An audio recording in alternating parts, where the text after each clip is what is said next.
चलिए ध्यान दीजिएगा, एक्सरसाइज 3.4 का क्वेश्चन नंबर 6 देखते हैं। देखिए आप लोग के पास बुक होना चाहिए, ठीक है ना। वैसे भी हम क्वेश्चन पढ़कर हम आप लोग को बता दे रहे हैं, आप लोग नोट भी कर सकते हैं।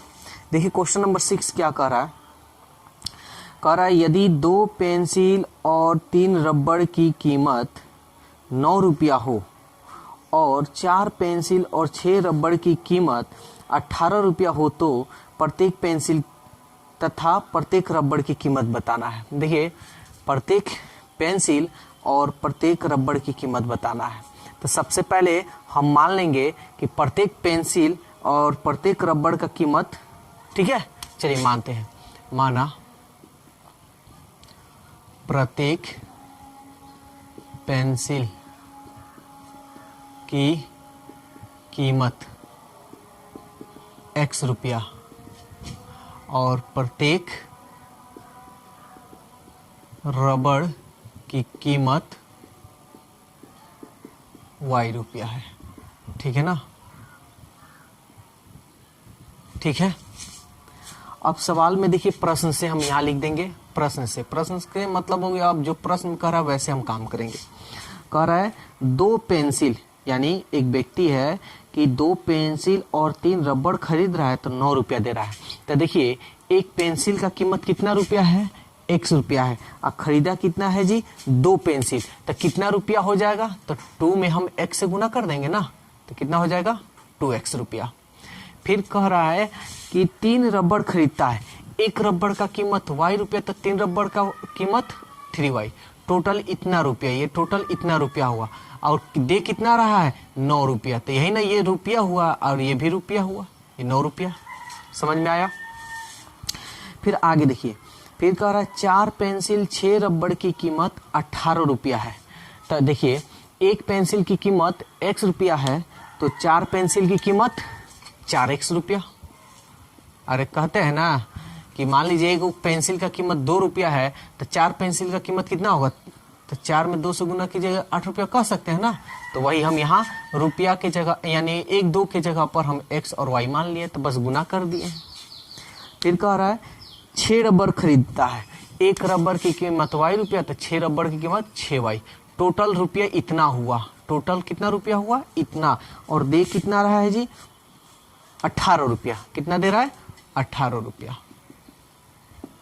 अब देखिए आपके क्वेश्चन में ये नहीं कह रहा है कि इसको ब्रजगुणन विधि से बनाइए, विलोपन विधि से बनाइए, प्रतिस्थापन विधि से, कोई इसमें विधि की जिक्र नहीं किया है। जब विधि का जिक्र नहीं किया है तो आपको तीनों में से, यानी प्रतिस्थापन इंग्लिश में बोलते हैं एलिमिनेशन मेथड, ब्रजगुणन क्रॉस मल्टीप्लीकेशन मेथड, और तीसरा है विलोपन विधि, जिसको हम लोग विलोपन विधि को मन करे तो आप इसको विलोपन विधि से बनाए, चाहे ब्रजगुणन विधि से बनाए, चाहे प्रतिस्थापन विधि से बनाए। देखिए यहां हम लिख दे रहे हैं प्रतिस्थापन, विलोपन और ब्रजगुणन। देखिए तो प्रतिस्थापन को इंग्लिश में या तो इसको प्रतिस्थापन विधि से बनाइए, सब्स्टिट्यूशन मेथड इसको हम बोलते हैं इंग्लिश में। विलोपन विधि से बनाइए, इलिमिनेशन मेथड हम बोलते हैं। अब ब्रजगुणन विधि से बनाइए, क्रॉस मल्टीप्लीकेशन मेथड। यानी तीनों में से कोई भी मेथड आप यहाँ यूज कर सकते हैं, ठीक है। यहाँ मेथड की बात मतलब जिक्र नहीं हुआ है, तो इसलिए हम जो मन करे सो यूज हम कर सकते हैं। वैसे एक्सरसाइज जो 3.4 है ये ब्रजगुणन विधि से बनाने की इसमें चर्चा हो रहा था, तो इसलिए हम इसको ब्रजगुणन विधि से ही हम बना लेते हैं। तो चलिए सबसे पहले हम लिखते हैं, चूंकि a1 का मान 2, b1 का मान 3 और c1 का मान। अब यहाँ देखिए एक और बात, अचर पद इधर है ना। तो ब्रजगुणन विधि में हम क्या बतला है कि ब्रजगुणन विधि में बराबर के इधर क्या आना चाहिए, 0 आना चाहिए। तो फिर आपको इसको इधर भेजना पड़ेगा, है ना, तो भेजना पड़ेगा। तो चाहे तो आप ब्रजगुणन विधि से बनाना चाहते हैं तो बना लीजिए, चूंकि 2x प्लस 3y प्लस इधर भेजिएगा 9 इक्वल टू 0, इसको इधर भेजिए 4x 6y, इसको इधर भेजिएगा 18 इक्वल टू 0, ठीक है। तो A1 का मान निकाल लीजिए 2, B1 3, C1 -9, A2 4, B2 6, C2 -18। ठीक है। x ब्रजगुणन विधि से हम बना रहे हैं, आप जो मन करे सो विधि से बना सकते हैं, हम बता भी दिए हैं। तो ये बंद हो गया, इसको करते हैं इसमें 18 × 54 माइनस प्लस माइनस, यहाँ माइनस लगाएंगे ना, 6 × 9 = 54, तो माइनस है तो माइनस माइनस प्लस। ठीक है ना, बराबर। फिर ये ठीक है, y यहाँ माइनस में होता है, ये बंद, इसको इसमें करेंगे 18 दूनी 36 -36 माइनस, इसको इसमें करेंगे माइनस माइनस माइनस प्लस, 4 × 9 = 36 बराबर 1। इसको बंद करेंगे, इसको 6 दूनी 12, 4 × 3 = 12। ये देखिए 0 -y 0 1/0। ध्यान से समझिएगा। तो देखिए यहाँ जो मान आ रहा है x के नीचे 0, y के भी नीचे 0, यानी कहने का इसका सीधी सी बात है कि x का मान यानी 0 से x में भाग देंगे तो 0, 0 में x से y में भाग देंगे 0, यानी इन्फिनिटिव हो जाता है। 0 से किसी भी संख्या में भाग नहीं दिया जाता है, लेकिन वो इन्फिनिटिव हो जाता है। तो आप देखिए x का मान यहाँ नहीं ना निकल रहा है, तो आप यहाँ क्या लिखिएगा कि यहाँ जो आप x माने हैं और y माने हैं, जो इसकी कीमत है, इसकी जो कीमत है x पेंसिल की और रबड़ की, आप यहाँ सीधा लिख सकते हैं, चूंकि पेंसिल तथा रबड़ की कीमत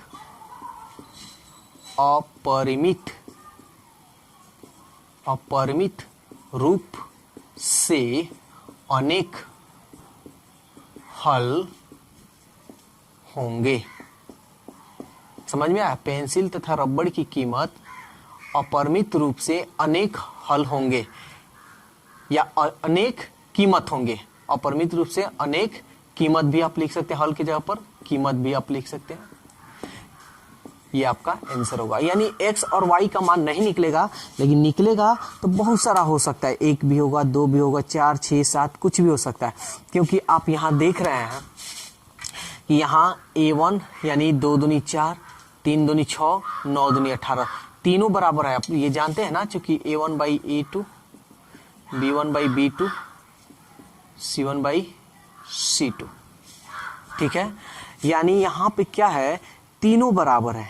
जब ये तीनों बराबर होता है तो आप क्या कहते हैं, अपरिमित रूप से अनेक हल होंगे। ठीक है ना, तो इसलिए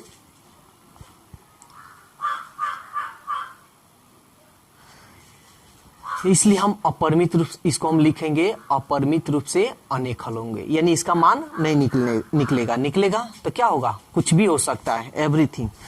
ठीक है, तो आप लिख सकते हैं कि पेंसिल तथा रबड़ की कीमत अनेक हो सकते हैं। ठीक है, या कुछ भी हो सकता है। चलिए तो क्वेश्चन नंबर 8 अब हम लोग देखते हैं। देखिए ये क्या कह रहा है, ध्यान से समझिएगा, हम क्वेश्चन बोल दे रहे हैं, आप लोग नोट भी कर सकते हैं। 2 आदमियों की आमदनी का अनुपात 9:7 है।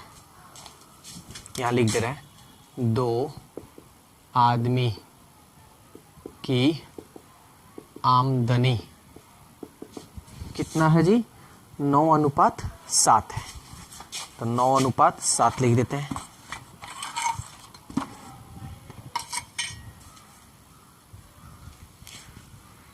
नौ 9:7 है। फिर कह रहा है उनके खर्च का अनुपात, और खर्च का अनुपात कितना है, 4:3 है। फिर कह रहा है यदि उनमें से प्रत्येक माह बचाता है, यानी बचत, प्रत्येक की बचत कितना है, 2000 रुपया है। तो उनकी मासिक आय ज्ञात कीजिए। हमको मासिक आय ज्ञात करना। ध्यान दीजिएगा, जब कभी भी अनुपात का क्वेश्चन हो तो इसको हम कैसे बनाते हैं। सबसे पहले ध्यान दीजिएगा, माना 2 आदमी की आमदनी 9x और ये 7, 9x रुपया और ये 7x रुपया। ये नहीं कि y मत डालिएगा, अनुपात में रहेगा ना तो इसको x मानिएगा तो इसको भी x, ठीक है। खर्च 4 और 3 है ना, तब यहां हम अलग मान लेंगे, यानी y 4y रुपया और 3y रुपया। समझ में आया? ये आमदनी का मतलब हर महीने वो कमाता है इतना रुपया और हर महीने खर्च इतना कर देता है। तो सबसे पहले अब हम लिखेंगे प्रश्न से। कहीं भी दिक्कत हो कमेंट्स कर आप पूछ सकते हैं। देखिए, कमा कितना रहा है 9x रुपया, खर्च कितना कर रहा है 4y रुपया, तो कितना बचेगा? तो कमाया इतना, खर्च किया इतना, तो घटा लेंगे तो मालूम चल जाए कितना बचत किया। तो देखिए, तो कह रहा है कितना बचत किया, प्रत्येक बचत कर रहा है 2000, यानी ये 2000 रुपया, ठीक है। इसको आप चाहे तो एक मान सकते हैं। फिर एगो कमा रहा है 7x रुपया और खर्च कर रहा है 3y रुपया, तब कितना रुपया उसके पास बचा? तो क्या करने लेंगे, घटा लेंगे। अब किताब में कह रहा है कितना रुपया बचा? 2000 रुपया।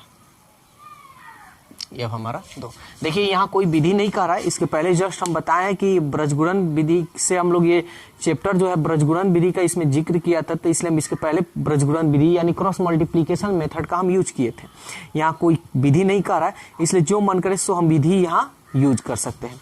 तो चलिए इसको हम विलोपन विधि इलिमिनेशन मेथड से बनाते हैं। तो इलिमिनेशन मेथड क्या कहता है, हु बहु। तो देखिए, तो कोई हु बहु है? नहीं है, नहीं है।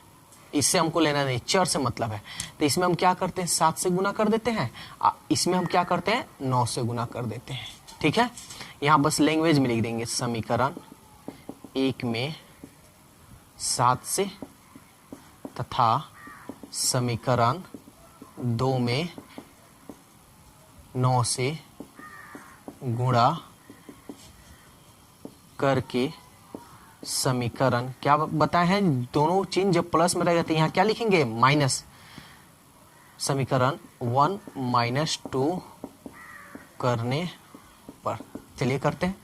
7 9 63x, 7 चौके 28y, 7 दूनी 14, 9 से 9 सते 63x, 9 3 27y, 9 दूनी 18 30। कट माइनस माइनस है तो प्लस, प्लस है तो माइनस, कट गया। दोनों में कौन है बड़ा, 28, 28 का चिन्ह है माइनस। अब माइनस प्लस क्या काम करते हैं, घटाते हैं। तो घटाइए, 28y में से 27y गया तो कई y बचेगा, एगो y, तो एगो y लिख दिया। कौन है बड़ा, ये 18, 18 का चिन्ह है माइनस। 3 0 में से 3 0, 8 में से 4 गया 4, माइनस माइनस, ये 1 1 कट गया, माइनस से माइनस, इसलिए y का मान 4000। तो y का मान निकला। अब हम किसका मान निकालेंगे, x का मान निकालेंगे। तो चलिए x का भी मान निकाल लेते हैं। इस y का मान इसमें चाहे इसमें, दोनों में से जिसमें मन करे आप उसमें रख सकते हैं। रख लेते हैं एक ही में, क्योंकि y का मान समीकरण 1 में रखने पर रखते हैं। यहां देखिए, 9x - 4, y का मान 4000 और इक्वल टू 2000। 9x 4 चौके 16, 1 2 3, 1 2 3, 2000। 9x माइनस को इधर भेज दीजिए, 2000 माइनस इधर जाएगा तो प्लस 16000। तो 16000 और 2000 कितना होगा, 16000 और 2000 18000। 9 से कटा दीजिए, 9 दूनी 18, 1 2 3, 1 2 3, इसलिए x का मान कितना है आपका 2000। अब सवाल क्या कह रहा था, कह रहा है उनकी मासिक आय। तो देखिए मासिक आय आप क्या माने हैं, उनकी आमदनी, आमदनी को मासिक आय कह सकते हैं। तो देखिए तो दोनों दो आदमी की आमदनी कितना है 9x और 7x। तो इसलिए हम लिखेंगे, इसलिए दो आदमी की मासिक आय, मासिक मतलब महीना होता है आय, देखिए तो 9, x का मान देखिए तो क्या है 2000, फिर 7, x का मान क्या है 2000। समझ में आ रहा है ना, यहाँ गुणा का चिन्ह है, ठीक है, बस हम गुणा कर देंगे। ये रुपया में है, ये भी रुपया में है। 9 दूनी 18,000 रुपया और इसका 7 दूनी 14,000 रुपया, ठीक है ना।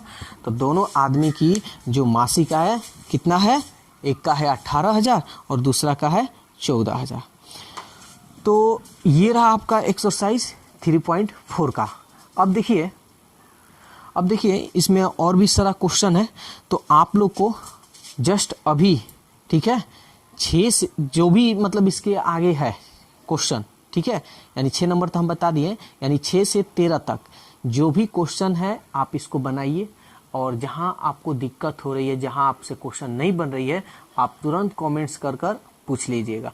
ये नहीं कि वीडियो हम आज भेजें और आप लोग कल देखें और परसों कमेंट्स कर पूछें, तो ऐसे नहीं बताएंगे। जब हम भेजें वीडियो तुरंत आपको देखना है, टाइम है 12 बजे तक वीडियो पहुंच जाएगा आपके मैसेज में, यानी लिंक पहुंच जाएगा आपके मैसेज में। तो वीडियो को देखें और जो क्वेश्चन आपको प्रॉब्लम होगा आप कमेंट्स कर वो क्वेश्चन नंबर आप पूछ सकते हैं, कोई भी दिक्कत हो, ठीक है। और वीडियो अगर अच्छा लगे तो लाइक आप जरूर कीजिए, ठीक है। और कोई भी दिक्कत हो कमेंट्स कर आप पूछ सकते हैं। आपका ट्रांसलेशन भी जाएगा, साइंस भी जाएगा, सोशल साइंस, जो भी आपका रूटीन है उस रूटीन के अनुसार आपके पास वीडियो चला जाएगा।